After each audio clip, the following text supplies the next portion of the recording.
हाय guys, welcome again Mosina classes. तो basically आज हम पेपर सॉल्व करने जा रहे हैं दिसंबर 2 मॉर्निंग शिफ्ट 2019। तो ये हम जो पेपर कर रहे हैं ये आपका एट सेट है। इसके पहले हमने 7 सेट ऑलरेडी सॉल्व कर लिया है। तो सारे वीडियोस आपको प्लेलिस्ट में मिल जाएंगे, तो आप वहाँ से बाकी सातों सेट देख लीजिएगा। ओके, हम लोग आगे बढ़ते हैं, सीधे क्वेश्चंस पे आते हैं। क्वेश्चन नंबर 1 जो है आपका फॉर्मल वर्सेस इनफॉर्मल फेलेसी का है। तो क्वेश्चन को देख लेते हैं क्या है। बेसिकली एक फेलेसी है जहाँ पे बात किसी कर रहा है, ओपोनेंट पोजीशन की बात कर रहा है। तो ये कीवर्ड है आपका, जब भी बात आएगी ओपोनेंट पोजीशन को डेप्रिकेट करने की, तब आप किसके पास जाओगे? स्ट्रॉ मैन के पास जाओगे। इसका एग्जाम्पल ले लेते हैं कि चीज़ें एकदम क्लियर हो जाएंगी आपके दिमाग के अंदर 2 सेकंड के अंदर।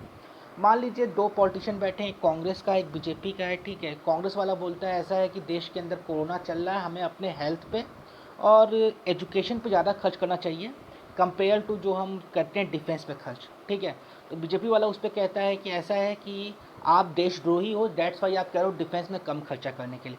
वो बोलना कुछ चाह रहा है लेकिन उसके पोजीशन को जो है उल्टा कर दिया जा रहा है। जब पोजीशन को आप उल्टा करते हो उस फैलेसी को हम क्या कहते हैं? स्ट्रॉ मैन फैलेसी कहते हैं। ओके, आर्गुमेंट एड होमिनम में क्या होता है? पर्सनल अटैक हो जाता है। ठीक है, यानी आप कोई इशू की बात कर रहे हो लेकिन वो आपकी पर्सनालिटी के ऊपर आ जाते हैं, पर्सनल अटैक करते हैं। कई बार आपने देखा होगा टीवी डिबेट के अंदर, तो ये सी तो होगा नहीं आपका। आर्गुमेंट एड बेल्सियम में क्या होता है? जब आप डरा धमका के अपनी बात मनवाते हो, तो ये भी नहीं होगा आपका। और रेड हेरिंग हेरिंग क्या होता है? इनरिलेवेंट बात करते हो, बात ही कुछ और हो रही है और आप कुछ बात और ही करने लग रहे हो, यानी रिलेट इशू से बात ही नहीं कर रहे हो, तो ये भी आपका नहीं होगा। तो आंसर क्या होगा इसका? स्ट्रॉ मैन होगा फर्स्ट का। ओके, इनफॉर्मल फॉर्मल फेलिसी का वीडियो पड़ा हुआ है प्लेलिस्ट के अंदर, लॉजिकल रीजनिंग में आप देख सकते हो। बहुत डिटेल में सारे फेलिसीज बताए गए हैं, वो उतना डिटेल में किसी ने नहीं बताया अभी तक। ओके, हम लोग आगे चलते हैं, अपना दूसरा क्वेश्चन आते हैं। ये आपका क्वेश्चन रिसर्च से है। क्वेश्चन देखते हैं क्या है। In a thesis format and style of referencing have been inappropriate. यानी जो आपका फॉर्मेट है वो क्या है थेसिस का? वो इनएप्रोप्रिएट है। ठीक है, यानी एग्जैक्ट नहीं है। ओके, सही नहीं है। तो बेसिकली अनएथिकल तो ये नहीं होगा, क्योंकि ये चीज़ आपने जानबूझ के तो की नहीं है। और हमें ये पता भी नहीं कि इनएबिलिटी एबल है या नहीं इनएबल है रिसर्चर, ये भी नहीं पता, हम श्योर नहीं इसके बारे में। कमिटमेंट के बारे में भी हम श्योर नहीं है। बट हाँ, हम ये कह सकते हैं यहाँ पे कुछ इशू है। वो कैसा इशू है? टेक्निकल लैब्स है। तो बिल्कुल सही बात है, दूसरे का आंसर पहला हो जाएगा आपका। आगे चलते हैं हम लोग, यहाँ पे मैच द कॉलम आपके सामने आ गया है, तो हम शुरू कर देते हैं। ओके, तो फॉर्मेटिव इवोल्यूशन मतलब क्या होता है? बेसिकली फॉर्मेटिव मतलब होता है फॉर्मेशन, यानी क्लास के अंदर जब हम पढ़ाते हैं तो हम चेक करते रहते हैं कि जो हम पढ़ा रहे हैं वो समझ में आ रहा है कि नहीं आ रहा है। इसको चेक करने के कई बार हम क्रॉस क्वेश्चनिंग कर लेते हैं क्लास के अंदर, कॉन्सेप्ट रिलेटेड। हम जान जाते हैं, समझ में आ गया तो अच्छी बात, आगे बढ़ जाते हैं, नहीं आता तो हम दोबारा उसको बताते हैं। तो फाइनली हम क्या कर रहे हैं यहाँ पे? फाइनली हम स्कोप फॉर इम्प्रूवमेंट यहाँ पे देख रहे हैं, आइडेंटिफाई कर रहे हैं कि क्या इंप्रूवमेंट हो सकती है। याद रखने वाली बात क्या है फॉर्मेटिव के अंदर, कि यहाँ पे कोई मार्क्स और कोई ग्रेड की बात नहीं होती, ये हमेशा आप याद रखिएगा। ठीक है, फॉर्मेटिव को याद रखने का तरीका है, यहाँ पे हम फीडबैक बेसिकली लेते हैं स्टूडेंट से, एफ से याद रखना है आपको। ओके, दूसरा क्या है? समेटिव। समेटिव किससे बना है? समराइजेशन इसका रूट वर्ड है। यानी जब आप फाइनल रिजल्ट की बात करते हैं, यानी हाफ ईयरली, एनुअल, सबको मिला जुला के जब हम फाइनल रिजल्ट की बात कर रहे हैं, तो बेसिकली हम यहाँ पे क्या कर रहे हैं? जज कर रहे हैं लर्निंग स्टैंडर्ड को, जो हमने पढ़ाया है, बच्चे का क्या मार्क्स वगैरह आया है, इसकी बात हम कर रहे हैं। तो बी का 5 हो जाएगा, बिल्कुल सही बात है। नॉर्म रेफरेंस को हम देखते हैं। नॉर्म रेफरेंस जब भी हम कंपेयर करते हैं तो नॉर्म रेफरेंस आता है। ठीक है, जैसे नेट का जेआरएफ कट ऑफ कितना जाता है, ठीक है, ये डिपेंड सिर्फ आपके स्कोर पर तो करता नहीं है, बाकी क्या कर रहे हैं उसके ऊपर भी डिपेंड करता है। तो बेसिकली जब भी बात कंपेयरिंग की आएगी तो आप नॉर्म के पास जाओगे, तो सी का 1 हो जाएगा आपका। बचा आप क्राइटेरिया रेफरेंस टेस्ट, यानी नेट का फॉर्म भरना है तो आपको चाहिए 55%। ओके, मिनिमम, तभी आप नेट का फॉर्म भर सकते हो। ये क्या है? क्राइटेरिया है। क्राइटेरिया क्या होता है? पहले से फिक्स होता है। ओके, तो ये क्या करता है? जब भी बार स्टैंडर्ड की आती है तो क्राइटेरिया रेफरेंस टेस्ट होता है, यानी पहले से ये फिक्स होता है। लेकिन जो आपका नॉर्म होता है पहले से फिक्स नहीं होता, यानी जेआरएफ का या नेट का कट ऑफ पहले से फिक्स नहीं है, वो डिपेंड करता है बाकियों की परफॉर्मेंस के ऊपर। तो ये हो जाएगा, डी का हो जाएगा आपका इंडिकेटिंग स्टैंडर्ड करना। तो यानी आंसर आपका बन जाएगा पहला option, option number A. I think समझ में आ गया होगा। नहीं आया टीचिंग में जाइए, वीडियो देखिए, आपको समझ में आ जाएगा और अच्छे से। यहाँ मैंने शॉर्ट में समझा दिया आपको चारों पॉइंट। आगे चलते हैं हम लोग। यहाँ पे देखिए इंडियन लॉजिक से क्वेश्चन है। तो डिटरमाइन और इनडिटरमाइन की बात कर रहा है, तो ये सबको पता है कि ये क्या है, ये आपका प्रत्यक्ष यानी परसेप्शन है। ठीक है, ओके गाइस, तो क्वेश्चन नंबर 5 पे चलते हैं हम लोग। क्वेश्चन नंबर 5 आपका है, in the following list which belong the category of learner centred approach. Learner कौन होता है? स्टूडेंट होता है, यानी बात किसकी कर रहे हैं? स्टूडेंट सेंटर्ड अप्रोच की बात हो रही है यहाँ पे, यानी एससी की बात हो रही है, यानी स्टूडेंट सेंटर्ड अप्रोच की बात हो रही है। तो मैसिव ओपन ऑनलाइन कोर्स और स्वयं जो है बेस्ट एग्जांपल है स्टूडेंट सेंटर्ड का, यानी आप अपने घर में बैठ के कॉन्सेप्ट को पढ़ सकते हो ऑनलाइन। ओके, तो ये किसके सेंटर्ड में रख के बनाया गया है? स्टूडेंट के। तो ये दोनों जो है आपका स्टूडेंट सेंटर्ड हो जाएगा, ए और सी, यानी पहला आंसर आपका हो जाएगा। अब देखते हैं क्वेश्चन नंबर 6 क्या कहता है, the product of any 3 consecutive integral is divisible by 6। ठीक है, तो देखिए ये जो बात बोल रहा है ना, वो कैसी बात बोल रहा है? ये बात बोल रहा है जनरल। ठीक है, जनरल मतलब क्या होता है? यूनिवर्सल, यानी सब पे लागू होगा। कोई प्रोडक्ट होंगे 3 कंसेक्यूटिव इंटीग्रल के, तो वो डिवाइड होंगे 6 से, तो जनरल बात बोल रहा है। ओके, देयरफॉर तो हम कह सकते हैं 3 × 5 = 60। ओके, तो ये क्या कर रहा है? ये पर्टिकुलर बात बोल रहा है, यानी स्पेसिफिक बात कर रहा है। अब हमें पता है जनरल टू स्पेसिफिक जो पैटर्न है वो किसका पैटर्न है? यस गाइस, वो डिडक्टिव का पैटर्न है। और जब इसका वाइस वर्सा होगा तो वो किसका पैटर्न कहलाएगा? इंडक्टिव कहलाएगा। तो फिलहाल यहाँ पे आंसर क्या हो जाएगा आपका? पहला हो जाएगा। तो डिडक्टिव इंडक्टिव मिल जाएगा आपको हमारे प्लेलिस्ट में। कहाँ मिलेगा? लॉजिकल रीजनिंग के प्लेलिस्ट में मिलेगा। अब आते हैं हम लोग कम्युनिकेशन क्वेश्चन, अगला आपके सामने आता है, dynamic of a good classroom communication involve. तो गुड क्लासरूम कम्युनिकेशन में क्या क्या इन्वॉल्व होता है? मोटिवेशन होगा, जी हाँ होगा सर। बीइंग ऑर्गेनाइज हो जाएगा सर। पार्टिसिपेशन हो जाएगा सर। एक्सक्लूसिव होगा, एक्सक्लूसिव मतलब क्या होता है? सिंगल, नेगेटिव है। ठीक है, जेंडर व्यू भी क्या है? ये भी जेंटली बाइस की बात कर रहा है, नेगेटिव है। इन डिफरेंस यानी कोई फ़र्क नहीं पड़ रहा, ये भी गलत बात है, क्योंकि क्लास में जो कम्युनिकेशन होगी वो कैसी होगी? 2 वे होगी। ओके, तो यानी हम कह सकते हैं हमारा आंसर क्या होना चाहिए? BCE। तो BCE आपको कहाँ मिल रहा है? BCE आपको थर्ड में मिल रहा है, वही आपका आंसर होगा। ओके, अगला क्वेश्चन जो आपको मिल रहा है वो मिल जा रहा है किससे? वो मिल जा रहा है आपको कोडिंग डिकोडिंग से। ठीक है, न्यूमेरिकल पोर्शन में अलग से सॉल्व करवाऊंगा, यहाँ पे नहीं करा रहा मैं न्यूमेरिकल आपको। फिलहाल इसका आंसर क्या होगा? 8 का C होगा। बहुत ही सिंपल क्वेश्चन है, मैं सेपरेट करा दूंगा न्यूमेरिकल पोर्शन आपको। तो यहाँ पे देखिए नौवां क्वेश्चन लॉजिकल रीजनिंग से दोबारा आपके सामने आता है, which of the following refer to ने attribute to every categorical preposition which is determined by whether the preposition affirm or deny. तो बेसिकली यहाँ पे बात कर रहा है कन्फर्म और डिनाई की। ठीक है, तो यहाँ पे बात किसकी हो रही है? नॉट की। ठीक है, नॉट की या ऑल की। ओके, नॉट या यस मान लीजिए, जैसे मैं कहता हूँ all ball is red, all ball is red. Okay, और मैं कहता हूँ नो बॉल इज़ रेड। तो यहाँ पे नो बॉल इज़ रेड क्या है? डिनाई कर रहा है। ऑल बॉल इज़ रेड क्या है? अफर्म कर रहा है।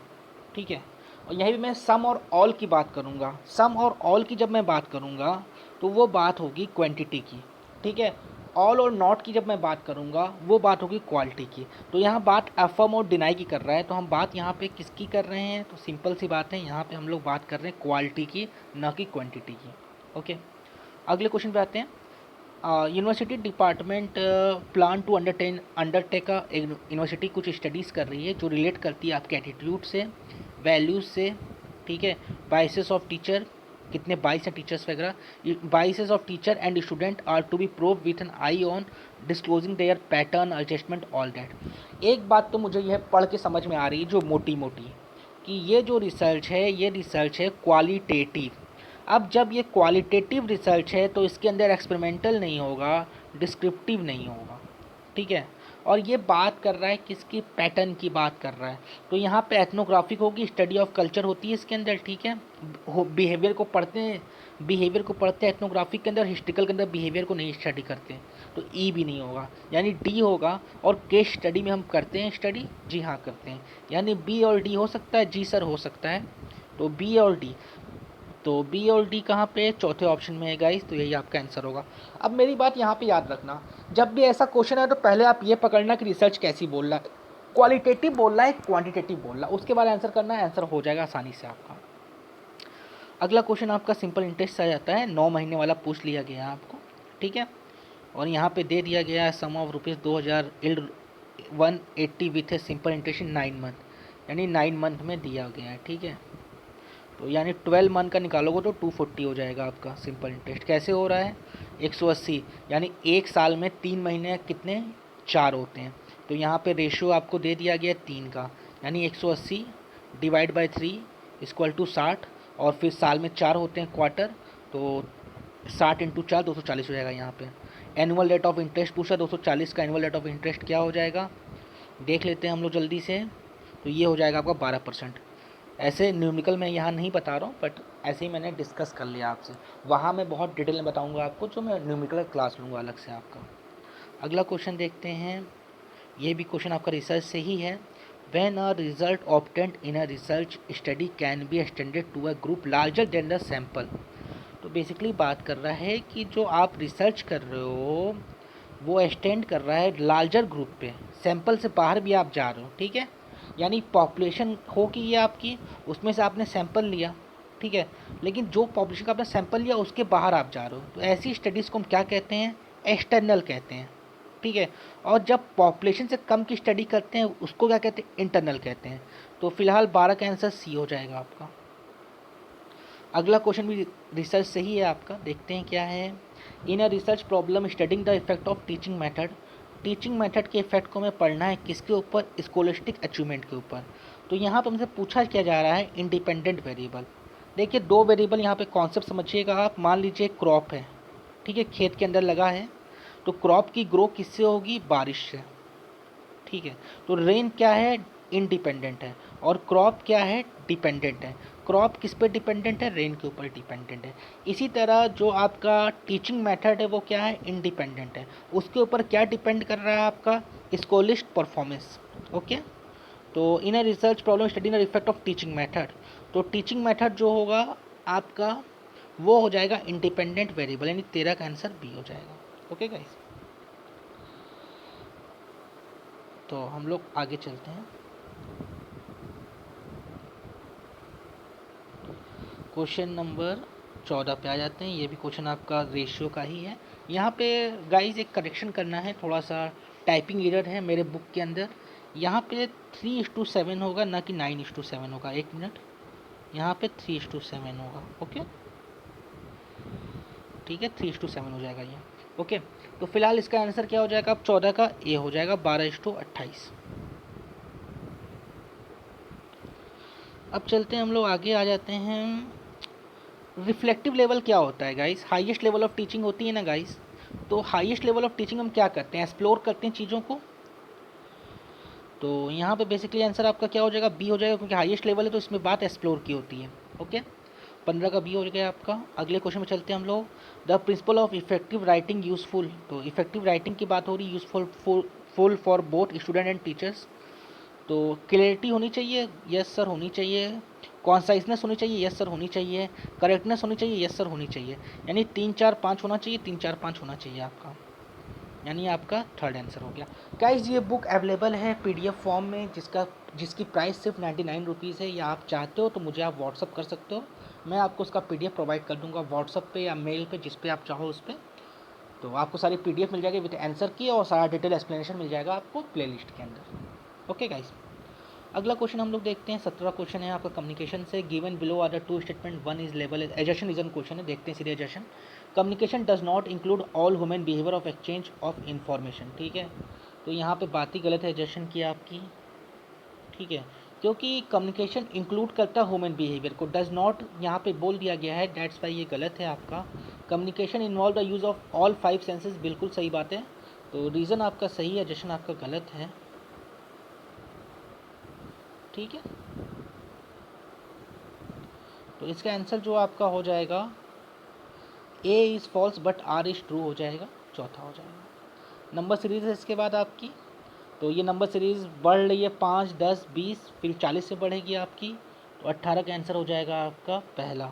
बहुत ही सिंपल नंबर सीरीज़ थी आपकी। क्वेश्चन नंबर 19 पे आते हैं। Identify the factor affecting teaching related positive learning environment. यहाँ पे कीवर्ड क्या है, इन्वायरमेंट की बात कर रहा है, ठीक है। तो जो क्लास का माहौल है, इन्वायरमेंट है, सराउंडिंग है, उसकी बात की जा रही है यहाँ पे, ओके। तो यहाँ पे टीचर की स्किल वगैरह पे आप नहीं जाओगे, तो क्लियर प्रेजेंटेशन भी नहीं होगा क्योंकि इन्वायरमेंट की बात हो रही है। Scope for sharing and open discussion बिल्कुल हो जाएगा क्योंकि इन्वायरमेंट की बात हो रही है। टीचिंग मास्टरी पे आप नहीं जाओगे क्योंकि इन्वायरमेंट की बात हो रही है। फ्रेक्वेंट यूज़ ऑफ पॉजिटिव इन्फोर्समेंट हो जाएगा, आपका इन्वायरमेंट की बात हो रही है, ठीक है। और पांचवा भी आपका, एक मिनट ऑप्शन देख लेते हैं। तो पहला तो होगा नहीं, पहला वाला ऑप्शन काट दीजिए आप। दूसरा हो जाएगा, दूसरे में दूसरा के साथ तीसरा आ रहा है, तीसरा नहीं होगा। दूसरे के साथ चौथा आ रहा है, जी हाँ चौथा हो जाएगा आपका frequent use of positive reinforcement. ठीक है, दूसरा और चौथा हो जाएगा आपका आंसर गाइस, यानी डी आंसर हो जाएगा। पांचवा देखते हैं क्या है, availability of teaching and his sir guidance. तो यहाँ पे क्लासरूम की बात हो रही है, तो बेसिकली यहाँ पे पॉइंट पांचवा भी हो सकता है, बट कोई ऑप्शन ऐसा मिल नहीं रहा जहाँ पे 2 4 5 तीनों साथ में मिल जाएं। डैट्स वाई हमें दूसरा और चौथा ही लेना पड़ेगा, और जो आपका पहला और तीसरा है वो तो कतई नहीं हो सकता। आगे बढ़ जाते हैं हम लोग। यहाँ पे बात फिर रिसर्च पे क्वेश्चन आता है, which of the following sequence currently reflect scientific investigation. जब भी हम साइंटिफिक रिसर्च की बात करते हैं तो वो कैसी रिसर्च होती है, इंडक्टिव होती है। क्या होती है, इंडक्टिव। इंडक्टिव का फाइनल प्रोडक्ट यानी आउटपुट क्या होता है, थ्योरी होती है। डिडक्टिव स्टार्ट थ्योरी से होती है और इंडक्टिव ख़त्म थ्योरी पे होती है, ये याद रखिएगा। तो थ्योरी पहले ऑप्शन में दूसरे नंबर पे ही दे दिया है, तो डेट से पहला ऑप्शन नहीं होगा।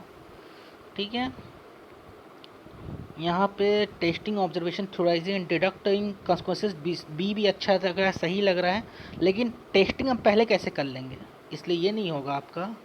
थ्योराइज सी में पहले दे दिया, ये कभी नहीं हो सकता आपका। हम हमेशा जो इंडक्टिव स्टार्ट करेंगे ऑब्जर्वेशन से, कॉन्सेप्चुअल करेंगे, थ्योरी करेंगे, और थ्योरी के बाद क्या करेंगे, वेरीफाई करेंगे इसको। तो यानी डी ऑप्शन आपका सही है, क्योंकि मैंने कहा थ्योरी पे खत्म होगा, थ्योरी पे खत्म होने के बाद थ्योरी को वेरीफाई करेंगे।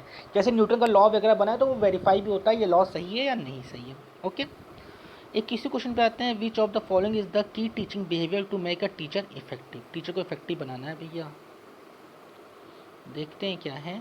Teacher comment made for the purpose of organising, तो टीचर इफेक्टिव की बात हो रही है, इसका कोई सेंस नहीं है यहाँ पे, इसका भी कोई सेंस नहीं है।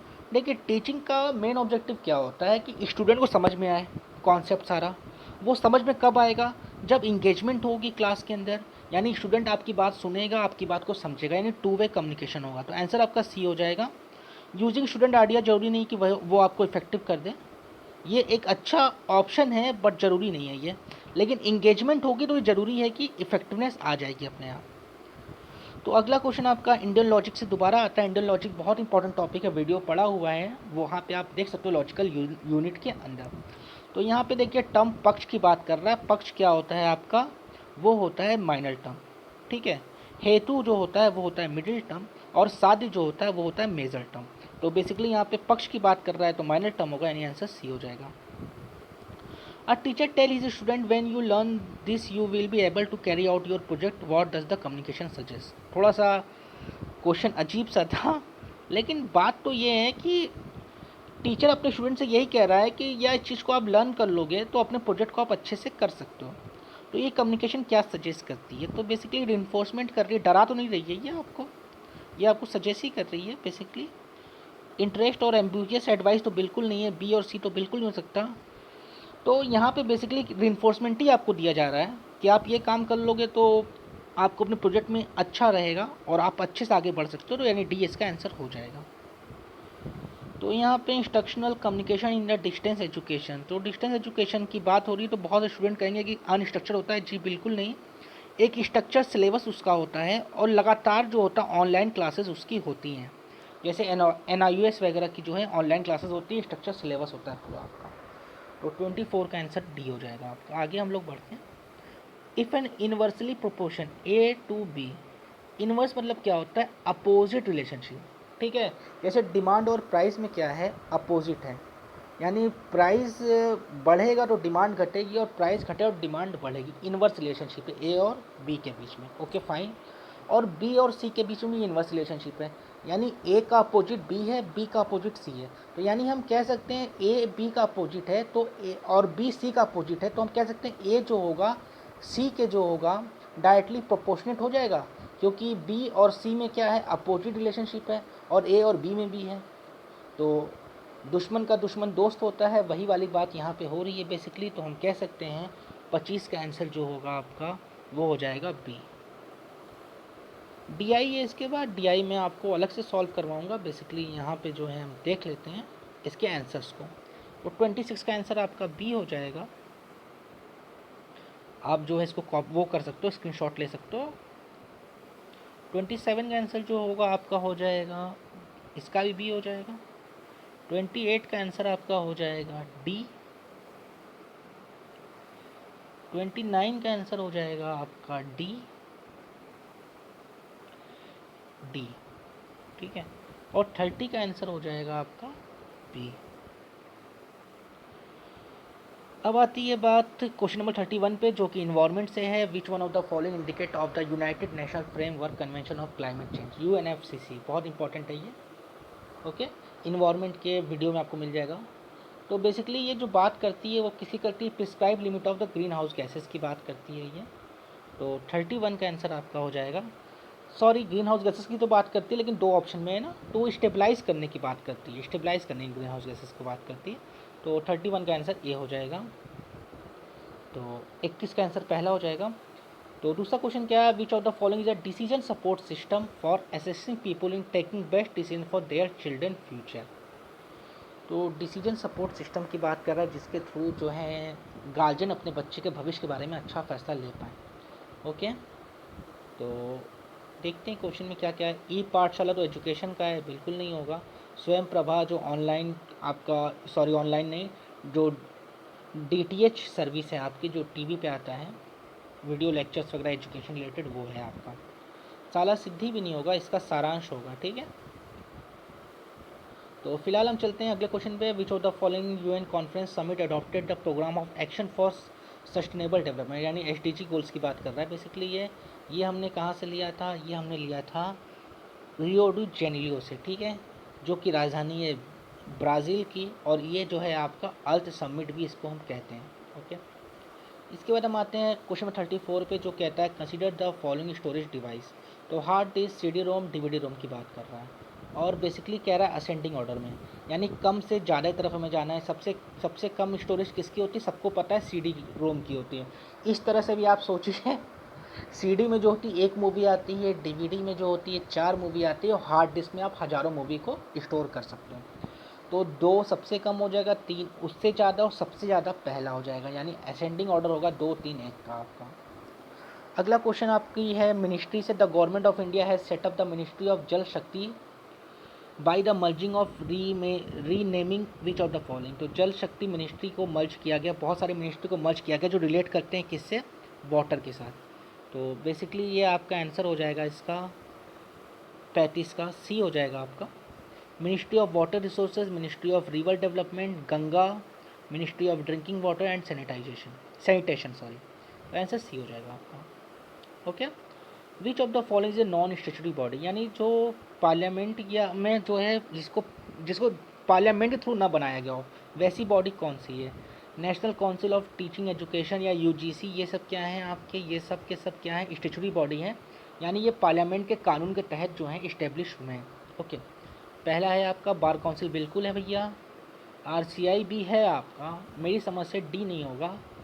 National assessment of accreditation council not, 1 minute में आंसर चेक कर लेता हूँ इसका। जी हाँ, बिल्कुल सही है, डी। डी जो है वो नहीं होगा यहाँ पे, डी ऑप्शन नहीं होगा, ओके। चलिए आगे बढ़ते हैं हम लोग। तो यहाँ पे आपका अगला क्वेश्चन आता है, for encouraging world wide awareness and action for the protection of our environment, UNPP focus on the world environment day 2019। 2019 world environment day क्या था, बीट एयर पोल्यूशन था आपका। और 2018 क्या था, वो था प्लास्टिक पोल्यूशन, ठीक है। और 2020 क्या है, ये आपका होमवर्क है, ठीक है। नीचे आप कमेंट बॉक्स में मुझे बताइए। अब अगला क्वेश्चन भी आपका हायर एजुकेशन से ही, क्वेश्चन नंबर 38 को देख लेते हैं हम लोग, क्या है यहाँ पे बेसिकली। तो शोध गंगा जो है रिसर्च रिलेट करता है, ठीक है। तो बेसिकली थेसिस वगैरह इसके अंदर आती है, डी का 1 हो जाएगा आपका। डिजी लॉकर जो होता है platform for issuance and verification of documents होता है। इस बार जो 12 और 10 की मार्कशीट जो है डिजी लॉकर पे आपको दी गई है बोर्ड की, सीबीएसई द्वारा, तो बी का 4 हो जाएगा आपका।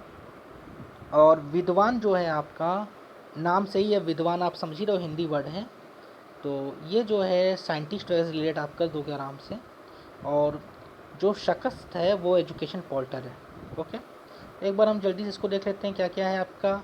बी का 4 है, बी का 4 सिर्फ एक ऑप्शन में मिलेगा आपको, तो बी का 4 यानी बी आपका आंसर हो गया। ये आपका है नीति आयोग का 3 ईयर एक्शन एजेंडा आइटम, ठीक है। Related to field of higher education, ठीक है। तो बेसिकली जो 3 ईयर एजेंडा में उसमें क्या क्या आता है इनका, ये डायरेक्ट क्वेश्चन था आपका, उस समय करंट अफेयर का क्वेश्चन था ये, और अभी भी आ सकता है। तो करंट अफेयर में ध्यान देना होगा जब हम बात करते हैं किसके, हायर एजुकेशन या इन्वायरमेंट की। तो एटॉमी ऑफ टॉप कॉलेजेस बिल्कुल सही बात है, रिफॉर्म बिल्कुल सही बात है, establishment of system of project and scholar specific research grant बिल्कुल सही बात है। तो 39 का आंसर जो है आपका क्या हो जाएगा, पहला, दूसरा और तीसरा। तो ये तीनों पॉइंट आपके आंसर में हो जाएंगे। अगला क्वेश्चन आपका है हायर एजुकेशन का ही क्वेश्चन है। Ancient Indian university is known as a chief centre for advance and specialised study in nyaya और लॉजिक। तो न्याय और लॉजिक के लिए मशहूर कौन सी एंशिएंट इंडियन यूनिवर्सिटी थी, तो वो आंसर आपका हो जाएगा जगद्दा यूनिवर्सिटी जो थी वो मशहूर थी। 14 का आंसर पहला हो जाएगा। पर डायरेक्ट क्वेश्चन था ये आपका। 41 पे चलते हैं हम लोग।